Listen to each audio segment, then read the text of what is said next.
बिहार में एनडीए की सरकार बनने के बाद अपराधियों की शामत आ गई है। सम्राट चौधरी को गृह विभाग का जिम्मा मिलने के बाद ऑपरेशन बुलडोजर और ऑपरेशन लंगड़ा शुरू हो चुका है। साफ है कि गृह मंत्री सम्राट चौधरी यूपी के मुख्यमंत्री योगी आदित्यनाथ के मॉडल को अपनाकर बिहार के अपराधियों पर शिकंजा कसने जा रहे हैं। यूपी में सीएम योगी ने जीरो टॉलरेंस की नीति अपनाकर 2017 से अब तक 230 से ज्यादा अपराधियों पर मुठभेड़ में उनको मार गिराया और 8000 से ज्यादा अपराधी जेल की हवा खा रहे हैं। जबकि ऑपरेशन कन्वेंशन चलाकर टॉप 10 दुर्दांत अपराधियों से जुड़े 272 मामलों में 395 अपराधियों को सजा दिलाई गई। साथ ही एंटी भूमाफिया टास्क फोर्स बनाकर 66,000 हेक्टेयर से ज्यादा जमीन को माफिया से मुक्त कराया है। कुल मिलाकर सीएम योगी के ऑपरेशन लंगड़ा, ऑपरेशन खल्लास, operation bulldozer, anti Romeo squad ने उत्तर प्रदेश में कानून व्यवस्था का राज कायम किया है। बिहार में गृह मंत्री की जिम्मेदारी मिलने के बाद सम्राट चौधरी ने साफ संकेत दिए हैं कि योगी मॉडल के जरिए बिहार में अराजकता और गुंडागर्दी को खत्म कर सुशासन की डोर को और मजबूत किया जाएगा। उन्होंने कहा कि गुंडे बदमाशों को बिहार से बाहर जाना ही होगा। सम्राट चौधरी ने कहा कि गृह मंत्रालय मुख्यमंत्री नीतीश कुमार के मार्गदर्शन में काम करेगा। सुशासन का राज पहले भी था और आगे भी और मजबूती से कायम रहेगा। उन्होंने ये भी कहा कि जिस जंगल राज को खत्म किया गया वो अब कभी वापस नहीं आएगा। बिहार के गृह मंत्री सम्राट चौधरी ने राज्य के अपराधियों को कड़ी चेतावनी दी कि अपराध करने वालों की अब खैर नहीं है। पुलिस को अपराध रोकने के लिए पूरी छूट दी गई है। उन्होंने स्पष्ट किया कि अब पुलिस के हाथ बंधे हुए नहीं हैं, बल्कि कार्रवाई करने की पूरी आजादी है।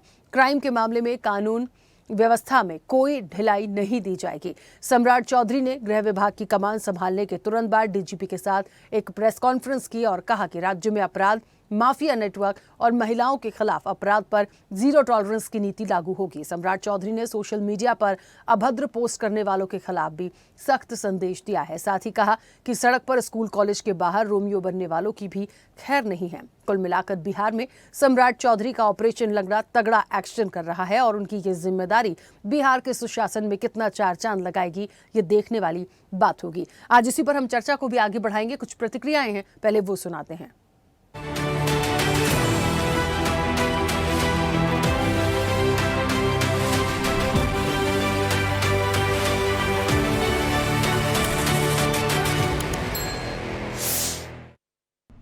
की स्थापना की है और लगातार सुशासन को बढ़ाने का काम किया है।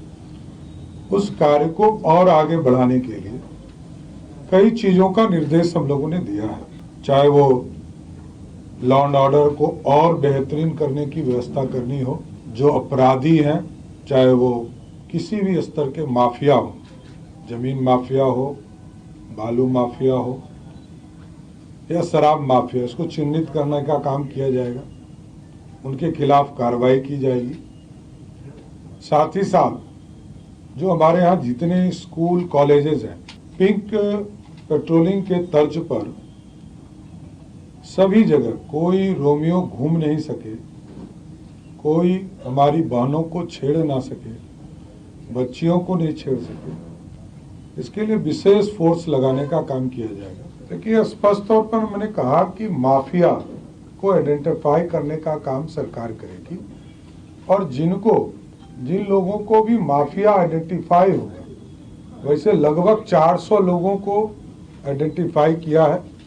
सरकार ने न्यायालय में इसके लिए आवेदन दिया है, 2 की सहमति मिल चुकी है और आगे सहमति मिलेगी तो सबके संपत्ति को जब्त करने का। किसी भी हालत में ऑर्गेनाइज क्राइम करने वाले के खिलाफ बिहार की पुलिस सख्ती के साथ कार्रवाई। बालू माफिया हो या दारू माफिया हो, इस दोनों में अवैध कमाई करने वाले भू माफिया में इन्वेस्ट करते हैं। अब संजोग से खनन विभाग, भू राजस्व विभाग दोनों एक साथ है। हम आग्रह करेंगे कि मौसम बदला है तो लोगों की मानसिकता भी बदलेगी। बिहार सुशासन से समृद्धि की ओर बढ़ेगा। ये डबल इंजन की सरकार का संकल्प है। तो ये मुख्यमंत्री के गृह मंत्री हैं और मुख्यमंत्री के भरोसेमंद के आदमी हैं, तो जो मुख्यमंत्री कहेंगे, और मुख्यमंत्री कभी अराजकता नहीं पसंद करते। जिस तरीके से अब गृह विभाग सम्राट चौधरी जी के जिम्मे है, बिहार की जनता का पूरा भरोसा है और पहले से भी जो काम होते आया है सम्राट चौधरी जी भी बिल्कुल जीरो टॉलरेंस की नीति के हिसाब से काम करेंगे लॉ एंड ऑर्डर को लेकर के। अगर गृह विभाग सम्राट चौधरी जी को दिया गया तो जेडीयू को फाइनेंस और कॉमर्शियल टैक्सेस जैसे महत्वपूर्ण विभाग भी मिले। दूसरी तरफ मुख्यमंत्री तो अंततः नीतीश कुमार जी हैं, हर महत्वपूर्ण फैसला उनके द्वारा लिया जाएगा।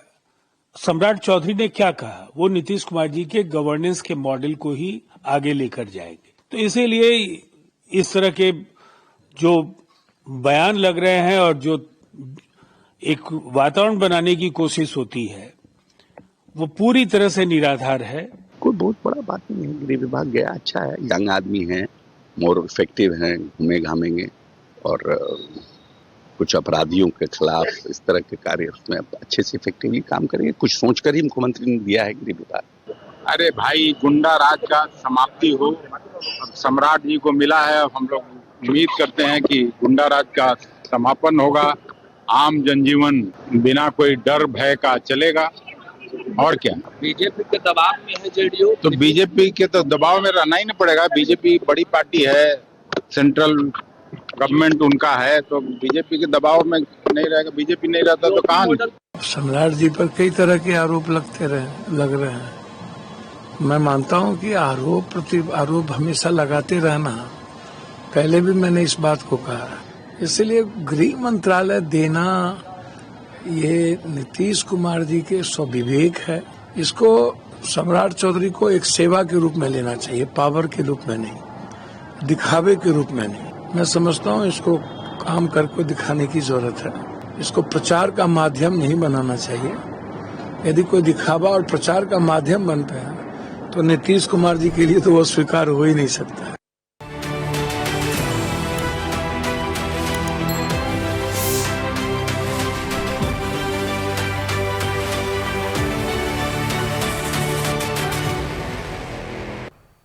ऐसे ही वीडियोस के लिए लाइक करें, शेयर करें, फॉलो करें। YouTube पर जाकर सब्सक्राइब कर बेल आइकन दबाना ना भूलें और ताजा अपडेट्स के लिए स्वदेशलाइव.com पर जरूर जाएं।